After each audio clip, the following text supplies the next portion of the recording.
मुगलिया सल्तनत के आखिरी बादशाह बहादुर शाह जफर 24 अक्टूबर 1775 को पैदा हुआ।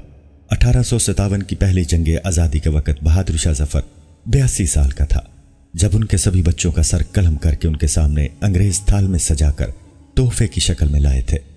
मेजर हडसन ने उनके चारों लड़कों मिर्जा गुलाम, मिर्जा खिजर सुल्तान, मिर्जा अबू बकर और मिर्जा अब्दुल्ला को भी कैद कर लिया। मेजर हडसन ने सभी चारों साहबजादों का सर काटा और उनका गर्म खून चुल्लू से पीकर हिंदुस्तान को आजाद करने की चाह रखने वालों को वहशतनाक पैगाम दिया। बहादुर शाह जफर ने अपने बेटों के कटे हुए सरों को अपने हाथों में लेकर दर्द भरे अल्फाज में उनके लिए दुआ करते हुए कहा, तैमूर की औलाद ऐसे ही सुरखरू होकर बाप के सामने अपना फर्ज अदा करते हैं। इसके बाद शहजादों के दड़ कोतवाली के सामने और कटे हुए सरों को खूनी दरवाजे पर लटका दिया गया। बहादुर शाह जफर मुगल खानदान के आखिरी बादशाह थे।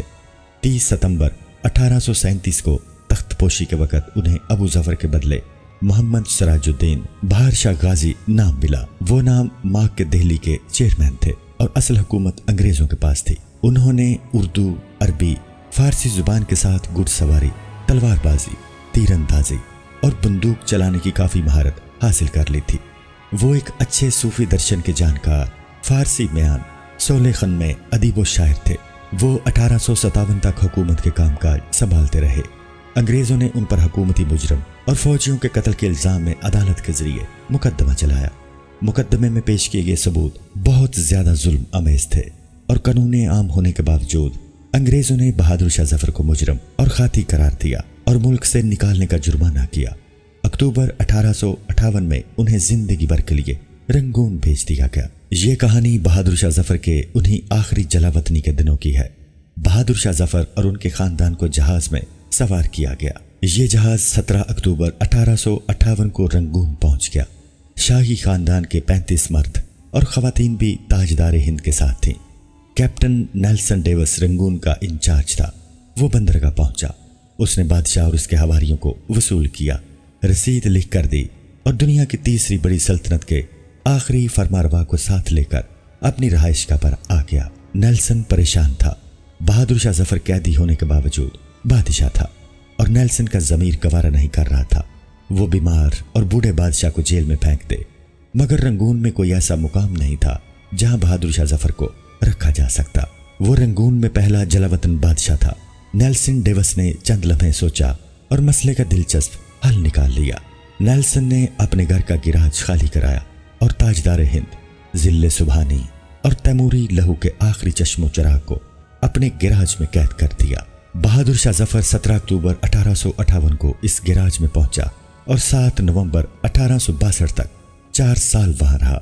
बहादुर शाह जफर ने अपनी मशहूर जमाना गजल लगता नहीं है दिल मेरा उजड़े तैयार में, किसकी बनी है आल में ना पाएदार में, कितना बदनसीब है जफर दफन के लिए, 2 गज जमीन भी ना मिली कुएं जार में, इसी गिराज में लिखी थी।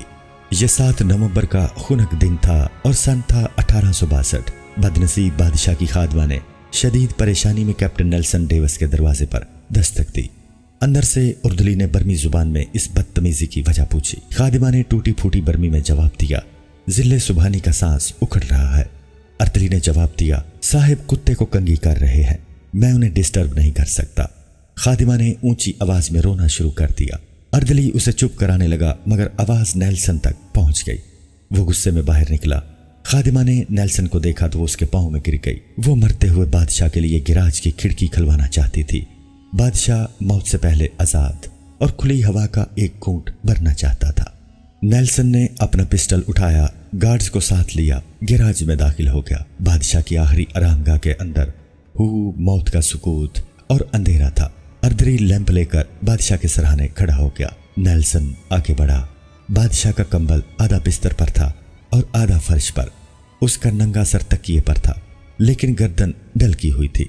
आंखों के डेले पपोटों के हदों से बाहर उबल रहे थे।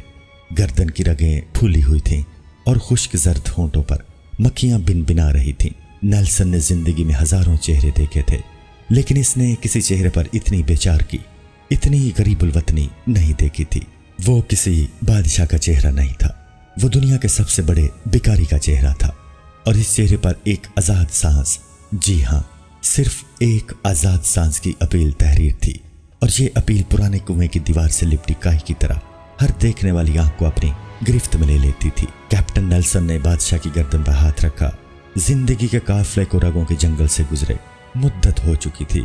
ہندوستان کا آخری بادشاہ زندگی کی حد عبور کر چکا تھا۔ نیلسن نے لواحقین کو بلانے کا حکم دیا۔ لواحقین تھے ہی کتنے، ایک شہزادہ جواں بخت اور دوسرا اس کا استاد حافظ محمد ابراہیم دہلوی۔ وہ دونوں آئے، انہوں نے بادشاہ کو غسل دیا، کفن پہنایا اور جیسے تیسے بادشاہ کی نماز جنازہ پڑھی۔ قبر کا مرحلہ آیا تو پورے رنگون شہر میں آخری تاجدار ہند کے لیے 2 گز زمین دستیاب نہیں تھی۔ نیلسن نے سرکاری رہائش کے احاطے میں قبر کھدوائی اور بادشاہ کو خیرات میں ملی ہوئی مٹی میں دفن کر دیا۔ قبر پر پانی کا چھڑکاؤ ہو رہا تھا، گلاب کی پتیاں بکھیری جا رہی تھیں، تو استاد حافظ ابراہیم دہلوی کے خزاں رسیدہ ذہن میں 30 ستمبر 1837 کے وہ مناظر دوڑنے بھاگنے لگے جب دہلی کے لال قلعے میں 62 برس کے بہادر شاہ ظفر کو تاج پہنایا گیا۔ ہندوستان کے نئے بادشاہ کو سلامی دینے کے لیے پورے ملک سے لاکھ لوگ دلی آئے تھے، اور بادشاہ جب لباس فاخرہ پہن کر، تاج شاہی سر پر رکھ کر اور نادر شاہی اور جہانگیری تلواریں لٹکا کر دربار عام میں آیا تو پورا دلی تحسین تحسین کے نعروں سے گونج اٹھا۔ نکارچی نکارے بجانے لگے، گویے ہواؤں میں تانے اڑانے لگے، فوجی سالار تلواریں بجانے لگے اور رقاصائیں رقص کرنے لگی۔